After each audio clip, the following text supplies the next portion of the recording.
No, we just played something. Yeah, we just played. Did we not? Here we go. Seasonal.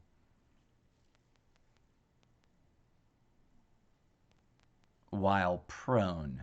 That's what's holding me up. I gotta get down into prone position. Land at stadium 3 times in battle royale matches.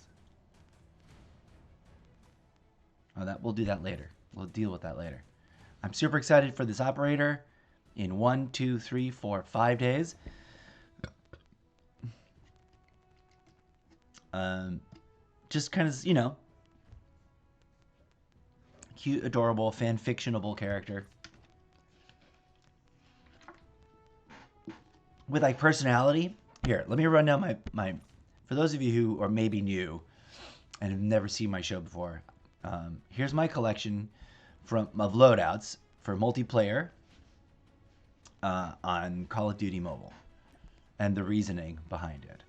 I also sort of do batch things where I'm like, oh, I'm going to give everybody this thing because we're grinding a mission that says do it, rack up these points with this particular tool. So sometimes I lose track of that, and sometimes it's a mess, and sometimes it's cleared up.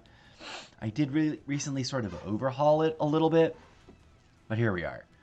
We have Major Motoko from the big, massive crossover event that I did a lot of grindage on and a lot of talk about and a lot of like publicity bits for because I was super excited. The Ghost in the Shell. If there was, crossovers are a thing. The cynics would say cheesy gimmick. The fans would say opportunity to enjoy content from different brands inside of one of your favorite gaming worlds. Some games do it, some games don't, etc. Call of Duty Mobile, in the history of gaming, if there could be an example of like a perfect crossover event, perfectly executed, perfectly cross-promoted, without being heavy-handed. I mean, all the general basic critiques you can give to the microtransactions, especially the loot boxes or the roulette wheels. I mean, one can get a very, very dark, cynical view and say like that's just like straight gambling and it should be banned, but I'm not going to make that argument. I'm just saying. Some people think those kinds of transactions are controversial. Other people think that they're super fun and they spend a little bit of money, every other month on it. And some people, probably with addiction problems to begin with, spend way too much of their money every week on those things. And I'm not judging either way. I'm just reporting the facts in the world. But that was one where I definitely got into it. I got the battle pass with the bonus bits, and I splurged. I had a little bit of extra disposable income to throw around, and I did. I paid. I believe in supporting game companies. They put a lot of ongoing effort. Could we get a little bit of balanced regulated sort of equity on how the industry handles microtransactions? Absolutely. Should some practices be less? Should be less common than others? Perhaps. But love that crossover. It's beautifully executed, integrated into the game. This was one of the operators that you got for free if you played the battle pass, I believe, all the way to the end. You could also buy an update, like a fancier version of hers, by playing the roulette wheel. I didn't. Kind of regret that, but also, it would have been like a bit of money. It can get crazy expensive too, because there's so many promotions going on all the time. And I'm a variety streamer, so like, have you seen how many of these games I want to try to get competitive in? The first 1, 2, 3, 4, 5, 6. Well, those are double. The first 5, my top tier ones, Free Fire and Free Fire Max, are kind of duplicates of themselves. But those ones, they're the only ones I'm keeping up with. I've played some of these other ones. I've found new ones. In terms of disposable income versus how much money I could be spending in the terms of, like doing a hardcore gaming thing, crazy. Like crazy. Unsustainable. But also, no one plays 12 of these games. Some people play 1 or 2 or 3 or 4. I've got like however many, 4 rows of them. Most of which I haven't logged into in like forever, because they don't have enticing everyday login things to log into. Speaking of which, at some point today, we're gonna. What is the next thing that unlocks on the monthly? Something. Oh no, something not so boring. Day 20. I don't know if this is a blueprint or just a skin. I think it's just a skin. A rare skin. And then today, tomorrow. Today's what? Wednesday? Today's Thursday. So Thursday, Friday, Saturday, Sunday. Monday of next week, we unlock Scarlet, Sporty Chic. We'll find a spot for this operator on the loadout. Maybe I'll put her at number 1. I got this redundancy just because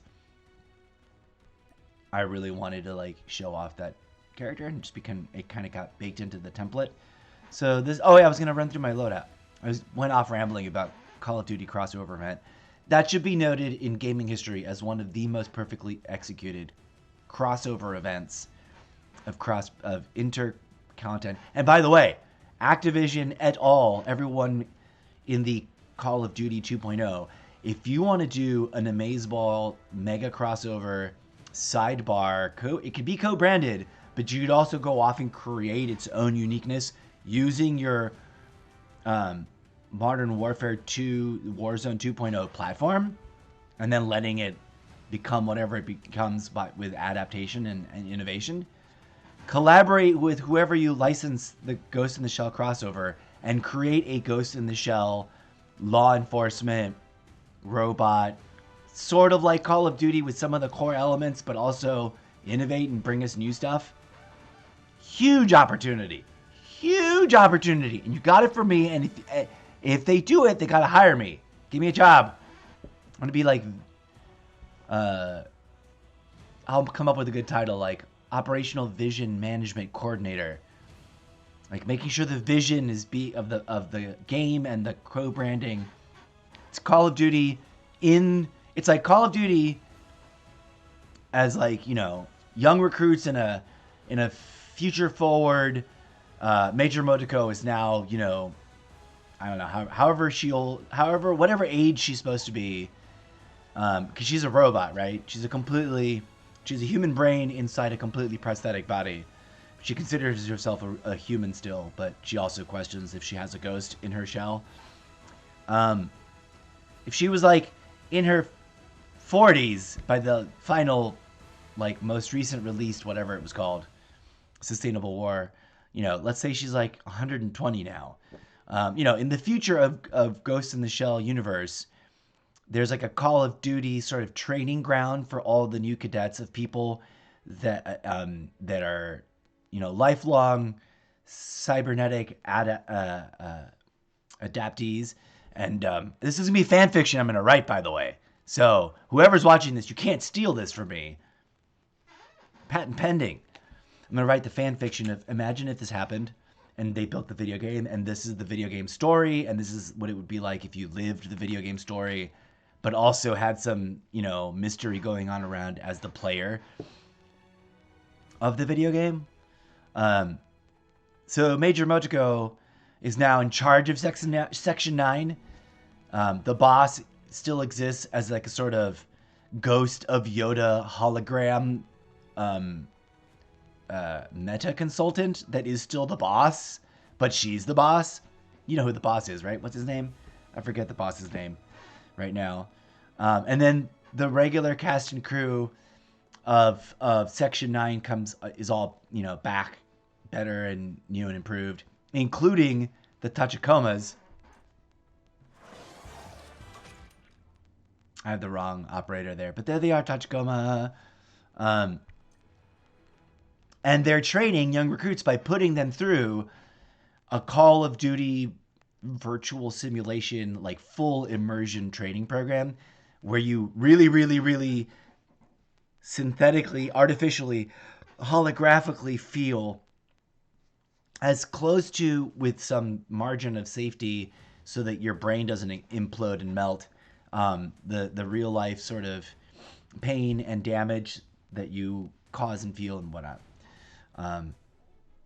And so part of it is like the daily grind of like getting better at being agents in this Call of Duty style, but set in the world of Ghost in the Shell, in the future of Ghost in the, a new fictional future.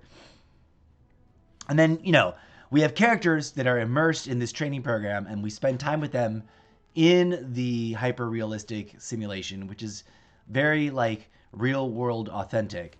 And no weird flights of fantasy. It's just all, like, they're really in the world, but it's not real. They're not really going to die. And then, but they're also, programming their robot bodies. And then we also follow them out of training into the real world. And maybe we have some, psychotropic crossover trauma problems and deal with societal issues and question the Terrence McKenna versus the evil robot overlord versions of, like, what would it mean for society to truly trust placing our consciousnesses on a, like, permanent manner in an interchangeable, exchangeable body avatar kind of way into a digital, cradle, a giant system that supports it and that is supposed to be impregnable and undestroyable. But anyways, don't steal my ideas. I'm going to take a quick break because I need to make some tea. And I know we hardly got any gameplay right there. But I'm going to leave you with a little music video if I've got it set up. Hopefully I do. Tease with you with some fanfic. Now, why do I ramble about crazy fanfiction ideas? A, because I got to capture them. And now it's part of my media public record. I said it. I claimed it. It's mine. I'm working on it. Please don't steal it from me. If you want to collaborate, that's a different story. I can't pay nobody, so it's like free, real collab, but then we have to co-own it. And that's, very unlikely to actually happen. But, I throw it out there because the universe said I'm supposed to try and sort of do that. Where are the videos? Screen recordings? That's the opening. No. All albums. I have a break with music video. Music break slideshow. Oh, this is just the slideshow where I can just... Isn't one of these a track? No, that's just a screen grab. Tied in with the music that you listen to on the musical breaks. Should we do it the other way? I guess we'll do it the other way. Okay. You can support... me, myself, and I, as we collaborate with DjZed, our imaginary sidekick and digital synthetic robot dance music electronic beat coordinator, by heading on over to soundcloud.com and checking out all the music there, created with authentic animatronic digital attention to detail and cybernetic love for shaking that booty. It's danceable, it's enjoyable, it's totally free, and you're listening to it now while we take a mini break.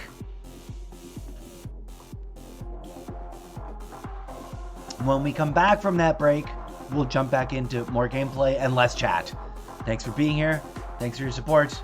I am the wild, the wacky, the literarily fictional, fan-fictional character of myself in this content creation scheme of mine, the incorrigible MrZeppo, and you're watching the almost daily variety game show stream livecast of me jumping back into Call of Duty everything. So this weekend is going to be heavy-handed on the Call of Duty, but we will be sprouting our wings and stretching out and checking out other games, some of which we will tease at you today. So stay tuned for that. This will be a relatively short break, so please drop in, say hi, chit-chat in the chit-chat, and whatnot. If I remember, I will put in a chapter break.